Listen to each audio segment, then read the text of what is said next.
इस वक्त जो है 10 सर्कुलर रोड राबड़ी देवी के आवास के पास मौजूद हूं और अभी फिलहाल तस्वीर हम दिखाते हैं कि राबड़ी देवी के आवास पर पूरे तौर पे सन्नाटा है।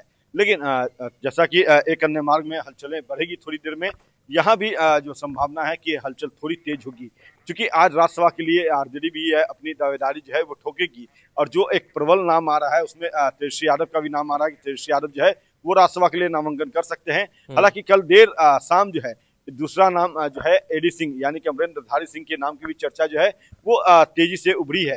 हालांकि हमारे जो सोर्स बता रहे हैं कि तेजस्वी यादव जो है वो नामांकन करने जाएंगे और ये समय जो है वो लगभग 11 बजे का होगा।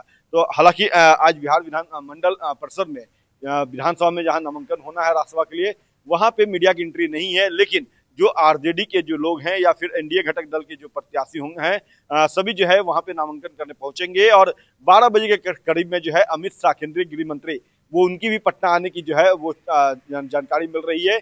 और 12 बजे जब वो पटना आएंगे तो उसके बाद दोनों प्रत्याशी जो हैं एनडीए घटक दल के जो है बीजेपी कोटे से नितिन नवीन और दूसरे प्रत्याशी के साथ साथ जेडीयू से जो प्रत्याशी होंगे जिनकी चर्चा काफी तेज है, नीतीश कुमार और जो उनके अलावा जो केंद्रीय मंत्री हैं उनकी वो दोनों जो है नामांकन करने पहुंचेंगे। उसके साथ साथ जो है उमेश कुशवाहा 5वें कैंडिडेट के रूप में जो है एनडीए की तरफ से नामांकन करने पहुंचेंगे।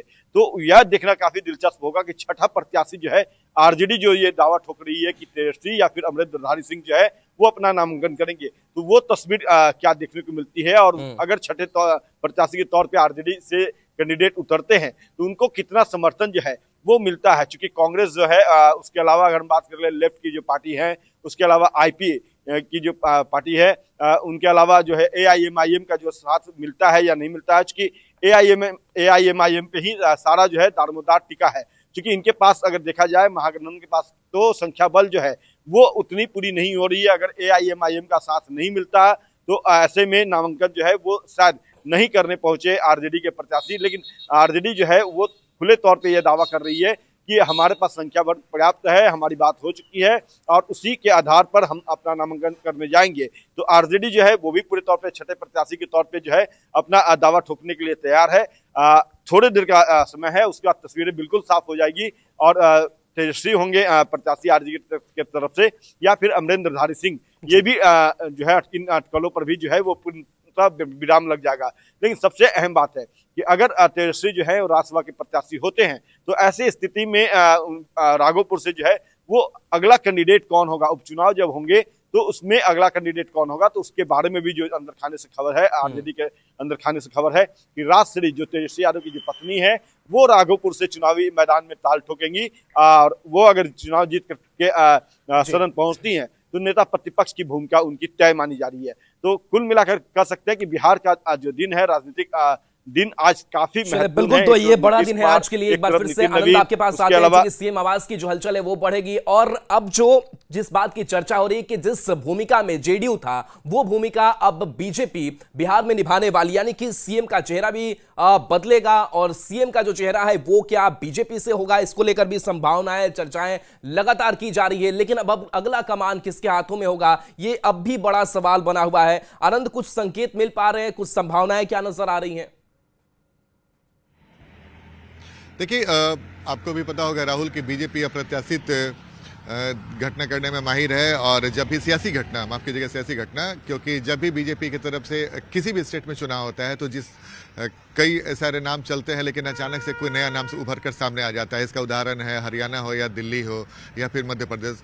तो बिहार में क्या कुछ होगा इसके लिए थोड़ा इंतजार करना पड़ेगा। लेकिन इतना तो तय है कि बीजेपी कोई भी वैसे चेहरे को जिसको सीएम बनाएगी, सियासी समीकरण साधने की पूरी कोशिश होगी, जातीय समीकरण भी साधने की पूरी कोशिश होगी। चूंकि बिहार में जाति की राजनीति सबसे ज्यादा होती है और बीजेपी की कोशिश ऐसे होगी कि ऐसे चेहरे को बिहार के सीएम के कुर्सी पर बैठाएं जिससे न सिर्फ जातीय समीकरण सधे बल्कि बिहार में जो एनडीए के खास वोट बैंक है उसे भी मैसेज दिया जाए। जाहिर तौर पर इस वक्त इस बार के चुनाव परिणाम में जिस तरीके से मैंडेट मिला 202 सीटों का, वो साधारण मैंडेट नहीं होता है। 2010 में ऐसा मैंडेट मिला था, उसके बाद ये मैंडेट मिला है। तो जाहिर तौर पर जिस तरीके से चर्चाएं चल रही हैं वैसे में कोई कद्दावर नेता ही मुख्यमंत्री बनेगा ताकि न सिर्फ बीजेपी के कार्यकर्ताओं नेताओं को बल्कि जनता को मैसेज देना, बल्कि जेडीयू को भी संतुष्ट करना होगा कि भाई बीजेपी का कोई ऐसा मुख्यमंत्री न बने जो जेडीयू के लिए असहज स्थिति हो जाए। तो जाहिर तौर पे कई सारे नामों की चर्चा चल रही है। फिलहाल में जो बिहार के 2 डिप्टी सीएम हैं, सम्राट चौधरी और विजय सिन्हा, सम्राट चौधरी को लेकर भी कई तरह की चर्चा चल रही है, नित्यानंद राय को लेकर भी चर्चा चल रही है। एक खबर ये भी आ रही है कि किसी अति पिछड़ा महिला को भी माफ कीजिएगा सीएम बनाया जा सकता है, लेकिन सारा कुछ तय बीजेपी के शीर्ष नेतृत्व को करना है।